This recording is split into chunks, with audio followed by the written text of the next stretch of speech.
Welcome to our explainer. We hear this phrase all the time, the cost of living. But what if it's more than just a number? We're going to unpack an argument that says this simple phrase actually hides a huge contradiction with one of America's founding promises. Let's dig in. Okay, so it all starts right here, with words we all know from the Declaration of Independence. The whole argument we're about to explore is built on this one single promise. And look at the very first right they list, life. And it's called unalienable. That's just a fancy way of saying it can't be taken away, can't be sold, can't be given away. It's supposed to be absolute. And that leads us to the big, provocative question at the heart of this analysis. I mean, think about it. If the right to life can't be sold or transferred, then how can there be a cost of living? It just doesn't add up. It's a massive contradiction, and it's hiding in plain sight. So the argument here is that this isn't just about economics, it's a constitutional problem. When you have to pay every single month for food, water, and a roof over your head just to stay alive, well, your unalienable right to life has basically been turned into a subscription service. And we all know what happens when you miss a payment, right? Your service gets cut off. All right, so let's really dive into this first part, this clash between a founding American promise and the economic reality we all live in today. And it's not just the Declaration of Independence. The argument also pulls from the preamble to the Constitution itself. See that phrase, promote the general welfare? The analysis frames this as the government's #1 job. Not just a suggestion, but its core purpose, making sure people are okay.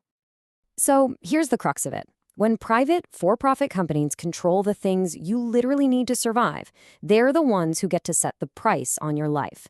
And if a right isn't supposed to be for sale, then a rising cost of living is basically like auctioning off your existence to the highest bidder, month after month.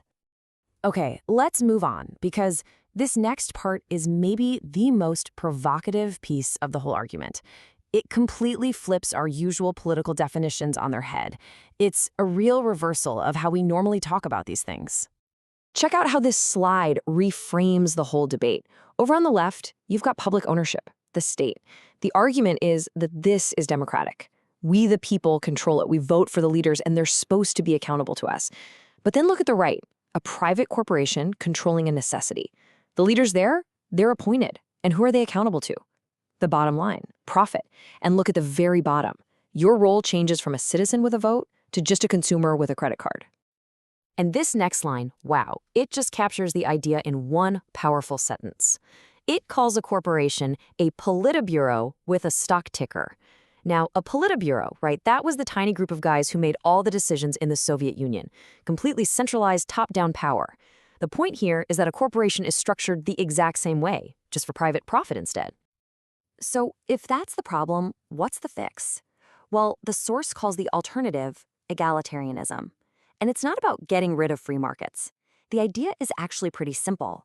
The people, through their democratic government, make sure everyone has a stable foundation, the absolute necessities to survive.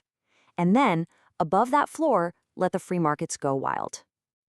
This brings us from the big, abstract theory down to something really concrete. How would this idea of a survival floor actually apply to the basic nuts and bolts of modern life? You've probably heard of the historical idea of the commons, right? It was shared land, maybe a stream, that everyone in a village could use. This analysis asks a really good question. What are the commons today? What are the shared resources that every single one of us needs to survive in the 21st century? And here's the answer it gives. It's the infrastructure that makes our society run. We're talking about the power grid, the pipes that bring us clean water, the internet cables and satellites that connect us, and the supply chains that bring food to our stores. These are the arteries of the nation. And that leads to another really powerful quote that kind of raises the stakes. To fence the commons and meter existence is to resurrect feudalism with corporate branding.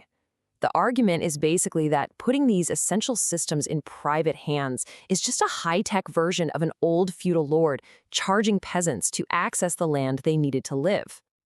Now, to take this abstract idea of value and extraction and make it feel incredibly real and personal, the source material introduces a case study it calls the foster child paradox.